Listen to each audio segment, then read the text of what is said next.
ती महाकाली जी आहे ती सेल्फ डिफेन्स वाली आहे, शरीर बोध वाली आहे. तर आपलं पहिले शरीर पुष्ट. आज आपल्याला पहिले काय दिसतं? आत्मा दिसतो का शरीर दिसतो? पहिलं, टू बी व्हेरी फ्रँक, मी कोण आहे म्हटलं तर पहिलं हेच येतं की नाही, माझं अमुक अमुक नाव आहे, या शरीराला असं असं म्हणतात, मग मी काळा आहे, गोरा आहे, उंच आहे, लांब आहे. तर सर्वप्रथम मला जे दिसतं पहिलं ते महत्त्व, पहिला दिसतो मला शरीर. मग ती महाकाली, आपण जे सांगतो pen is mightier than sword, असं ब्रिटिशर लोक काहीतरी बोलून गेले ना, काय ते तलवारीपेक्षा काय काय काय तुझं पेन जास्ती श्रेष्ठ आणि काय काय ते म्हणतात ना. कधी आपलं उपनिषद उघडून बघा, ते सांगतात की नाही, पहिले शरीर महत्वाचं आहे, बुद्धी नंतर येते ते म्हणतात. हे कोण? आपले उपनिषद सांगतात की गिवन अ चॉईस, पहिले तुम्हाला ती शरीर पुष्ट बलवान, ती काली उपासना सर्वप्रथम सांगितलेली. का तर बुद्धी खूप आली, सायंटिस्ट झाले, फॉर्म्युला, आणि दुसरा कोणतरी गुंडाला निर्बुद्ध, एक बंदूक लावली गळ्या पुढे डोक्यावरती, की चल तुझं घे, का तुम्ही कविता रचना केली, दुसरे पायरसी करून घेऊन गेला, एका मिनिटात चोरी होईल ती.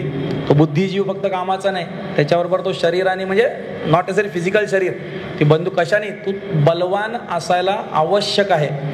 हे आपलं चांदोली सांगतो, sound mind in a sound body असं सांगितलेलं आहे. स्वामी विवेकानंद बोलले पहिले फुटबॉल खेळा, मग वेदांत कळेल, हे तिकडे पण बोलले.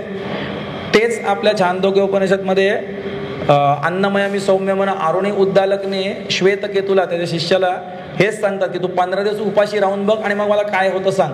तू 15 दिवस उपाशी राहतो, शरीर त्याचं कृश होत जातं, एक मंत्र त्याला बोलता येत नाही, चक्कर बिकर येते. तर ते म्हणतात पहिले बल हे शारीरिक आणि प्रोटेक्शन, तुझं जे काय असेल संरक्षण, हे अत्यावश्यक आहे.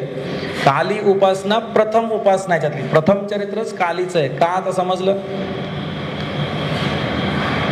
कंपनी चालू केली, सर्वप्रथम जेव्हा ती एक्सपांड होईल, ही तर भावना असेल ना, मोठं होईल, सोचो तो बडा सोचो. श्रीविद्या म्हणते की बडा सोचो, ठीक आहे, बडा सोचो, उसक्याने तर परिणाम काय व्हायला पाहिजे? गुणवृत्ती विरोध, शत्रू येणारच, मला लगेच कॉपीराईट्स, ट्रेडमार्क्स हे सगळं केलं पाहिजे, पेटंट्स, ती म्हणजे काली शक्ती.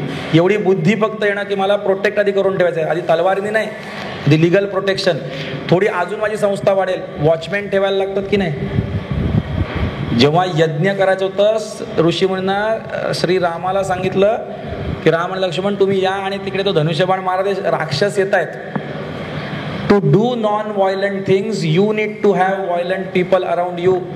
तुम्हाला जर का अहिंसेची कामं करायची असतील तर हिंसक लोक आपल्याला बाजूला लागतात, म्हणजे क्षत्रिय, म्हणजेच पोलीस, आर्मी आणि आपले सिक्युरिटी गार्ड्स, हे आवश्यक आहे, आणि ती काली आहे.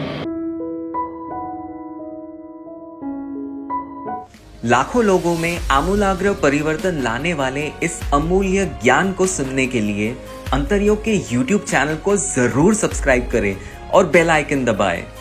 जीवन परिवर्तन करने वाले ज्ञान सत्र और शक्तिशाली साधनाओं का लाभ लेने के लिए अंतरयोग के लर्निंग पोर्टल को अवश्य भेंट दें।